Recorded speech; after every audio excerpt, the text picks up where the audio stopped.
Artificial intelligence, AI, it's obviously fantastic. It's great. Many businesses are using it more and more. We here at Small Business Automation, obviously, we're using it every day, not just for our clients, but we're using it a lot internally as well. We almost never, no one hardly ever likes the first one or two responses they get from ChatGPT, so we're revising it, we're telling it to make it shorter, or to emphasize something more, or to maybe come up with a few alternatives for us to consider. And before you know it, I don't really know if we're saving any time when we interact with ChatGPT in that manner. Now, don't get me wrong. Certainly there are situations where interacting manually are really the only option. You can't automate and predict every single thing we're all going to do every day. But for something like a social media post or a blog post, something that you know you're going to be doing in advance, something that you know you're going to be doing on a recurring basis, you're going to save a ton of time if you're able to automate that process. Now, I know some people, they're looking at it in terms of, well, no, I didn't really save any time. And in fact, it may have even taken me longer because I kept having it make revisions.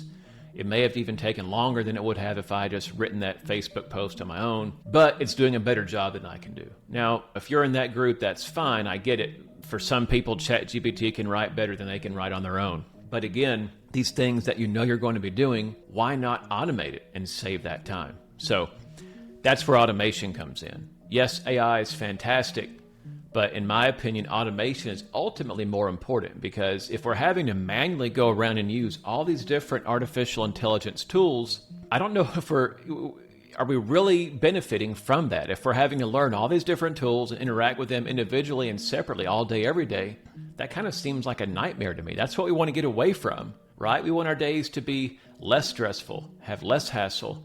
We want to free up our time so we've got more ability to do what we do best and what's most important.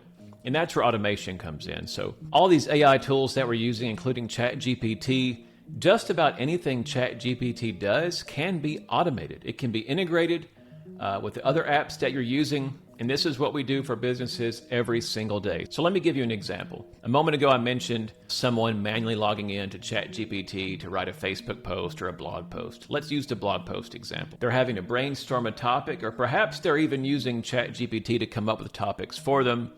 But that's a manual interaction. Once they decide on a topic, they're saying, hey, write me a 1,000-word blog post about this. And you're almost never going to like the first version that ChatGPT spits out.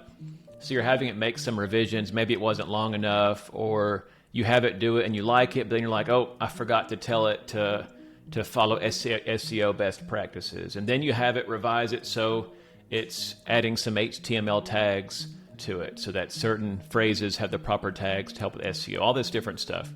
Again, that's a lot of back and forth. It's a lot of time spent getting just a simple blog post done.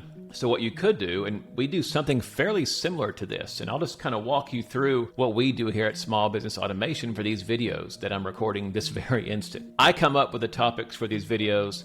I come up with some bullet points. That's what I'm looking at here on the screen. And then I turn the camera on and I go, and I'm just talking at will into the camera. And I'll finish this video, and obviously, occasionally, sometimes I'm going to misspeak, or maybe I have to cough. I have software that instantly identifies all those problem gaps for me. I cut those out, and then I'm done. I had that video then using an automation. It's automatically transcribed, and it is automatically converted into a written summary that's appropriate for a blog post. So if you're viewing this video on our website, you'll know that below this video is a written summary, a traditional blog post. When you go to our website and you view these automation insights, you have the option of either watching me, which obviously you are at this moment, or you're reading a summary about this video. And I like giving people the option of either watching or reading. But that reading, I'm not having to write a completely second post. That entire post is being written by ChatGPT based on the summary from the transcription of this video that I'm recording. So that transcription is automatically created. The summary is automatically written by ChatGPT. I've configured all these different rules that it already knows in terms of how I want that article written, what to include, what to exclude, etc., how long it should be, all that. And then we have another automation that automatically publishes that to our site, which uses the WordPress content management system. So you can automate things on WordPress. That blog post is then automatically created. And at that point, the bulk of the work is done. We still need to go back and embed the video once we get that uploaded to the server. and we have to schedule it based on the other topics and blogs that we've created and what our current content calendar looks like, because I do try to attach certain topics to certain weeks based on current events and things like that. But a huge chunk of time to get this video and this blog on the internet is automated. And you can do things just like that at your business. You can feed a list of blog posts or Facebook posts, whatever the case may be. You can build out an automation where you just kind of feed it the ideas, and bam, it creates everything for you. In many cases, goes ahead and publishes, or at least helps with publishing that content for you, saving you a ton of time. So if you'd like to discuss this particular example a bit more, or how that might work for your business, or really any other automation ideas you may have, or if you want to get your automation questions answered, the first step you need to take is to reach out and request a consultation. That's exactly what we'll do. We'll learn about your business, we'll answer your questions, and we'll talk about what automations may be best for you. So take that first step, request a consultation, and I look forward to meeting with you.